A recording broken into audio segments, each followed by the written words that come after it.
السلام عليكم، اهلا بكم في حلقه جديده من برنامجكم عشاق السيارات. من اخطر الاعطال اللي ممكن تحصل لاي محرك هي ارتفاع درجه حرارته، لان زي ما احنا عارفين درجه الحراره العاليه هي العدو الاكبر لاي حاجه في الدنيا، ابتداء من المحركات لحد الانسان. المهم، النهارده باذن الله هنتكلم مع بعض في حاله لا قدر الله ان المحرك بتاعك او موتور عربيتك مسك حراره، درجه حرارته ارتفعت عن درجه الحراره التشغيل الطبيعيه بتاعته، سواء بقى لمبه الحراره نورت او المؤشر عالي. المفروض ان تكون ايه هي الاجزاء اللي المفروض ان انا راجع عليها اللي تسببت في ارتفاع درجه الحراره. حلقه مهمه قوي وفنيه قوي، فعايزكم تركزوا معايا فيها، لان احنا هنتكلم على كل الاجزاء اللي المفروض ان انت تراجع عليها لو محرك عربيتك بيمسك حراره. طبعا هتفرق مع ناس كتير قوي الحلقه دي، لان المفروض ان دي مشكله بتحصل لناس كتير. ممكن الحراره ما تعلاش مره واحده، ممكن تكون بتعلى في اوقات معينه مع القرص مع السرعه مع مش عارف ايه. يعني في حاجات بتبقى الحراره قويه قوي لدرجه انها تبوظ جوان وش سلندر، وفي اوقات تانية بتكون الحراره بترتفع في اوقات معينه او عند نظام تشغيل معين وبتبدا انها ترجع تاني. فسواء ده او ده، في الحالتين هنبدا نشرح مع بعض النهارده باذن الله شرح فني بامتياز زي ما احنا متعودين.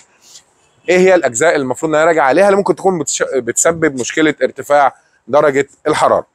مبدئيا اول حاجه بتبدا ان انت تبص عليها هي سائل التبريد، لان طبعا هي اسمها منظومه التبريد. هو ايه المشكله اللي ممكن ترفع درجه الحراره؟ حاجتين، خلونا نبدا كده. اول، ايه الاسباب اللي ممكن ترفع درجه الحراره؟ حاجتين: مشكله ميكانيكيه، الاجزاء الميكانيكيه بتاعه المحرك فيها مشكله، يا اما فشل في دوره التبريد بتاعته، لان كده ولا كده المحرك اصلا بينتج حراره عاليه قوي ناتجه عن احتراق ايا كان الوقود اللي هو بيستخدمه بقى، سواء ان هو بنزين سولار غاز ايا كان. في جميع الاحوال هو احتراق واشتعال وانفجار بيحصل داخل الغرف بتاعه الحريق، بيطلع حراره، والمفروض ان في منظومه تبريد متخصصه انها تبرد. مبدئيا ايه هي الاعطال الميكانيكيه اللي ممكن ترفع درجه حراره المحرك؟ ان يكون هو عامل عمره، وتكون العمره دي محكومه قوي، فالبساتم حاكمه في السلندرات بتاعتها، ان يكون السبيكه بتاعته محكومه قوي. المهم ان هو في خلل في الجزء الميكانيكي في الحركه تقيله، الحركه محكومه، فده يبدا يرفع درجه حراره.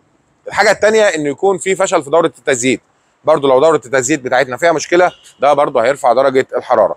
في الحاله دي لو في فشل في دوره التزييت غالبا بينور لمبه الزيت بتاعتك واللي بتبقى موجوده في التابلو، فدي حاجه معروفه. والحاجه الثانيه طبعا زي ما قلنا، لو انت بعد عمره مباشره او بعد اعاده احاء المحرك ايا كان اسمها في بلدك بقى، او توضيب للمحرك، لو من بعدها بدا ان هو يمسك حراره، فتبدا ان انت تراجع على ان العمره الخلوصات بتاعتها مش مظبوطه، والنسب بتاعه التقفيل بتاعتها مش مظبوطه، الشنابر مش مظبوطه، ففي الحاله دي ممكن ان هو يرفع درجه الحراره. يبقى ده الجزء الميكانيكي.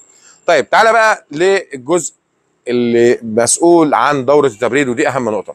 اول حاجه بنبدا ان احنا نراجع عليها في دوره التبريد هو سائل التبريد نفسه، اللي هي الميه بتاعه التبريد. بنبدا ان احنا نبص على سائل التبريد في قربه الميه، ونبدا كمان نبص عليه في المنطقه بتاعه غطاء الريلاتير. ولكن برضو في هنا نقطه مهمه قوي، اللي هو غطاء الريلاتير ده. تمام؟ طيب ركز بقى معايا، حذاري حذاري انك تراجع على اي حاجه خاصه بحراره السياره وهي حرارتها عاليه. اتفقنا؟ يبقى ده رقم واحد. النقطه دي مهمه قوي، لان درجات الحراره بتبقى فظيعه وممكن انها تسبب اضرار جامده. طيب، غطاء الريلاتير من الاجزاء المهمه قوي. يبقى اول حاجه سائل التبريد بنشوفه ناقص ولا لا. رقم واحد، سائل التبريد ناقص ولا لا. تاني حاجه، لونه اخبارها ايه؟ لونه عامل ايه؟ هل هو مصدي؟ هل هو عليه زيت؟ هل هو لونه اخضر طبيعي او احمر ايا كان لون سائل التبريد في عربيتك؟ بعد كده بنبص على غطاء الريلاتير. غطاء الريلاتير يا جماعه مش مجرد غطاء، ده منظم ضغط. منظم الضغط بيتحرك في اتجاهين، مع الضغط العالي يبدا ان هو زي ما احنا هنا شايفين كده، يبدا ان هو يتضغط لتحت فيعدي الضغط الزياده اللي داخل دور التبريد في القربه الفرعيه. اتفقنا؟ طيب في حاله ان الضغط خلاص انخفض والعربيه بدات تبرد شويه، يبدا الصمام الثاني يفتح اهو. شايفينه؟ حاول تقرب يا احمد اهو. الصمام الثاني يبدا يفتح اهو. تمام اهو.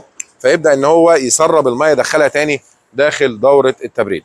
لو الغطا ده فيه مشكله ممكن يرفع درجه الحراره. طيب، سائل التبريد، الغطا بتاع دوره التبريد او غطا الريلاتير. ايه تاني ممكن يكون معانا؟ ركز بقى معايا. تعالى، احنا دلوقتي السائل بتاع التبريد ده عشان يبرد بيحصل ايه؟ في هنا طرمبه ميه.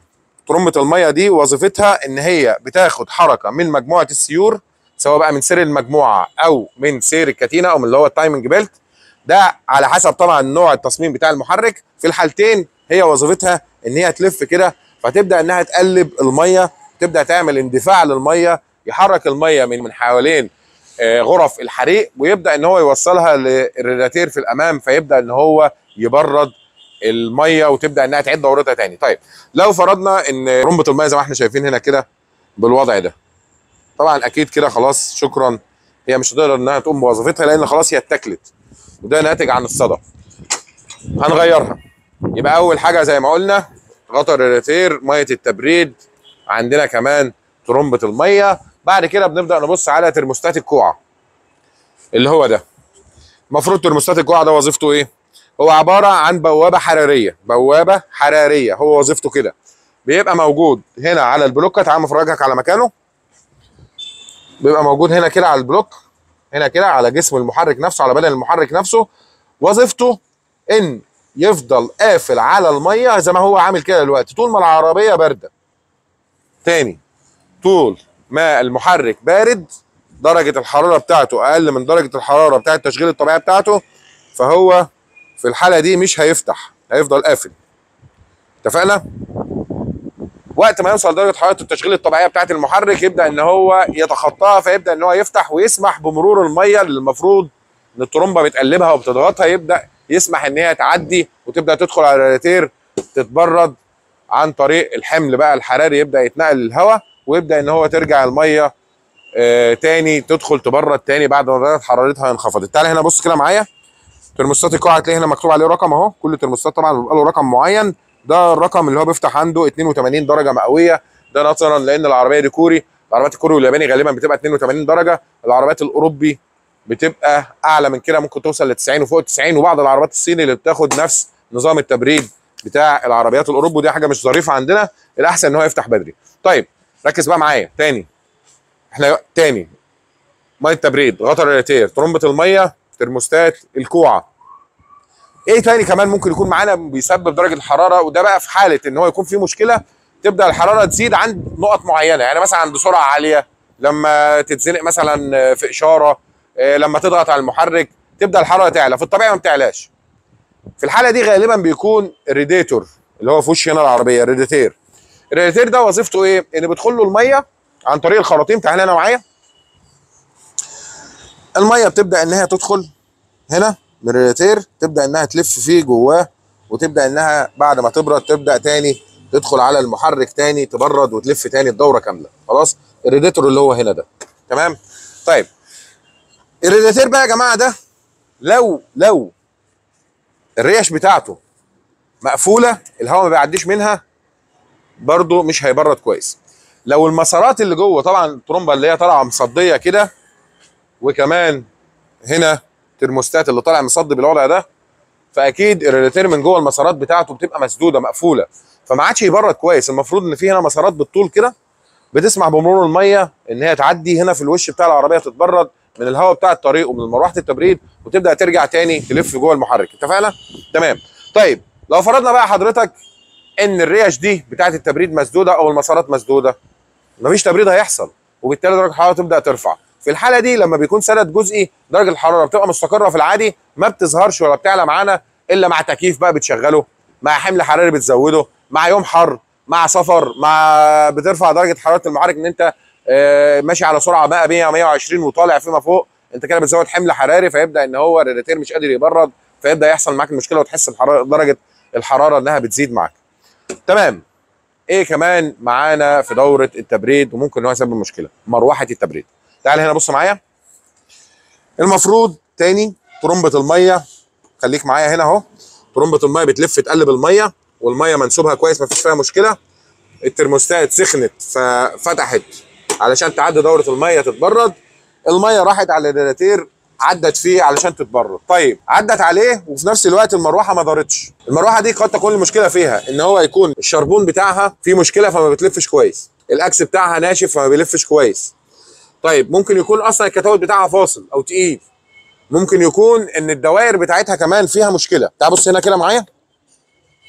المروحه دي المفروض انها بتدور على سرعتين زي ما احنا شايفين المروحه اهي، شايفينها اهي اهي، هي دي اللي انا بلفها بايدي ده اهي.